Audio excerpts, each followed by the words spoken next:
Welcome back to the Imperfect Marketing Podcast. I'm your host, Kendra Corman, and today we are talking about email copywriting. Whether you're sending out your very first email campaign, you're looking to improve your clicks, crafting captivating copy is critical. I like that. Crafting captivating copy is critical. Your words make the first impression to your subscribers, and it compels them to take action. So, the question, how do you write emails that attract, engage, and convert? Let's dig in. We all love to get emails that feel like they were written just to us, right? The copy, it resonates. The offer's enticing. The visual design pulls us in. Or it's just really good value and it connects you to the writer. But so few emails check all these boxes. So today, I'm going to share my top tips for upping your email copywriting game to create messages that subscribers can't help but open, read, and act on. The first thing to remember is my new mantra that I picked up in 2023 from my most favorite copywriter. If you're bored reading your content, so is your audience. Keep that in mind as we move forward. So let's start at the beginning. First, you need to get really crystal clear on who is your audience. What do they care about? Speak directly to their goals, their pain points, their dreams, using familiar language. Write like you're having a conversation with them. And while it's impossible to personalize every single email, tools can make segmentation a lot easier, allowing you to tailor your messaging to key groups.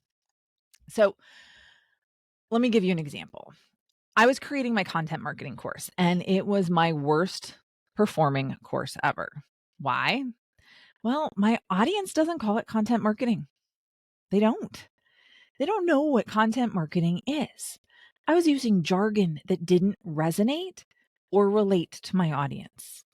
Now, when I asked people in my target audience what they did call it, they called each thing by its name: podcasting, blog writing, etc. That's what they wanted and needed. Knowing your audience is priceless, and it is the crappiest part of marketing. Okay. Why? Mostly because you have to talk to people and you have to ask them questions. I teach part-time at Rochester University, and I swear it would be like torturing my students to make them ask somebody questions. It's time consuming. It's not sexy. And again, it's time consuming.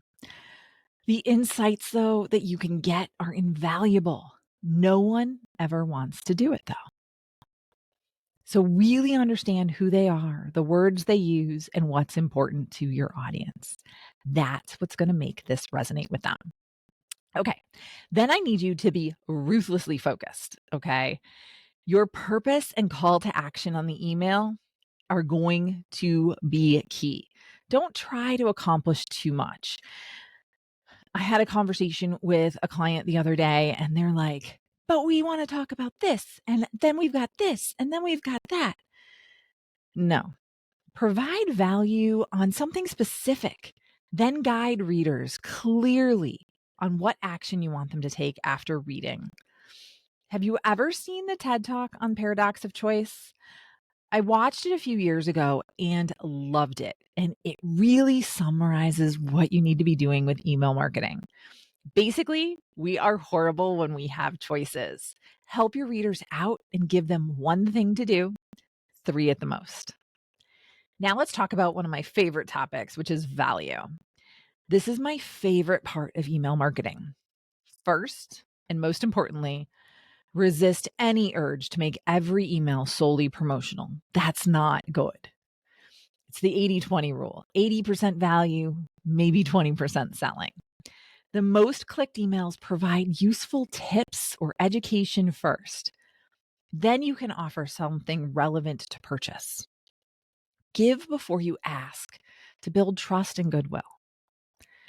When it comes to design, I want you to remember emails are often read on mobile devices. This is another thing that I have conversations with my clients on a regular basis. They're like, oh, I don't like how it's wrapping. Well, they're looking at it on a desktop. If I start adding hard returns to make it look beautiful on a desktop, it's not going to wrap right on a mobile device. So I have them pull out their phone, and the second they open up the preview on their phone, they're like, oh, yeah, I forgot. All right. So you want to make sure that you're keeping everything clear, concise, and scannable. All right. Nobody reads anything anymore. So scannable is key. Use descriptive subject lines under 50 characters, not words, characters. Break up copy, use subheaders, bolding, bullet points, and ample paragraph spacing. I usually recommend 14-point font because, again, phones are itty bitty. Okay. Now, when it comes to design, one of my favorites is I love people who have a beautifully designed flyer. They want to share it on social media or send it in an email. Ever tried to read a PDF on a mobile device? Doesn't work so good. So think about what you enjoy reading. What looks good to you on your phone and then on your desktop? Go from there. Most of my favorite emails have a bulleted list of resources or links or thoughts. I can decide where I want to go and what I want to read or not read. They aren't long story emails. That's why I've been changing up my emails for 2024 if you're on my list. Working to create a more digestible email with limited information inside of it. Let's see what happens with it. It's all about experimentation, right? Progress over perfection. Okay, up next, key to copywriting is stories.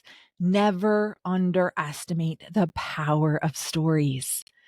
Share case studies, client success stories, and even your own vulnerable journey to connect on a deeper emotional level with your subscribers. Help them see themselves in your narrative. Who doesn't love a good story time? Now, I just shared about my bad course launch, and I could share a bunch of other failures along the way.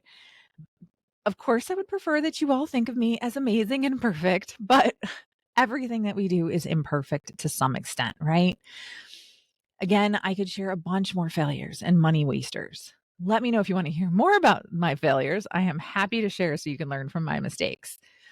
But here are some of the more routine tips that are core to every marketing journey. Starting with subject lines. That's the critical first impression that your email makes in a crowded inbox. The best ones create curiosity by being specific about the value readers will get when reading. 5 unconventional strategies to increase website traffic. That tells subscribers that they're going to read this and get tactical ideas. When it comes to segmentation, avoid generic blasts that go out to your whole lists. Ideally, create 2 to 3 separate groups based on behaviors. Maybe it's past purchases or downloads. Then customize the copy to speak directly to each group's interests and needs using relevant language. For some of you, that might not be possible, or your group might be holistic enough that you can actually just send one out. But think about it. I was working with a company that worked with nonprofits and for-profits, small companies and big companies. We segmented out the nonprofits, changed the content for year-end fundraising ideas, and their opens and engagement went through the roof on the nonprofit side because it was highly relevant to what was top of mind for them. All right. Before we wrap up, let's talk about crafting effective calls to action. Vague doesn't work. Learn more here. Doesn't provide enough context on specifically what you want readers to do next. People have to be told what you want them to do. We don't want to think enough.